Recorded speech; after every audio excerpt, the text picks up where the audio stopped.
مفتی Abdul Rahim Farooqui, Islamic scholar. اگلا سوال ہے بھائی محمد امین صادق آباد سے پوچھتے ہیں، مفتی صاحب گھر کے اندر کتا پالنا کیسا ہے؟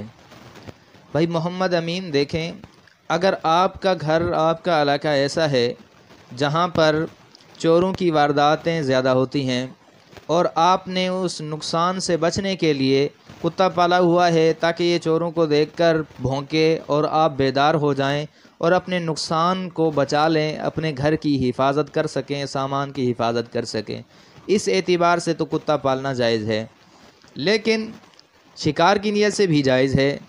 لیکن اگر آپ نے اس نیت سے پالا ہوا ہے شوقیہ طور پہ، اپنے آپ کو خوش کرنے کے لیے ایک شوق رکھا ہوا ہے، یا اسی طرح کتوں کا یہ میل لگانا، آپس میں لڑوانا، اس طور پہ آپ نے پالا ہوا ہے تو یہ ناجائز اور حرام ہے۔ حتیٰ کہ حدیث مبارکہ کے اندر ہے کہ جس گھر کے اندر کتا ہو تو اس گھر کے اندر رحمت کے فرشتے نہیں آتے۔ جب رحمت کے فرشتے نہیں آتے تو اس گھر کا بچا کیا؟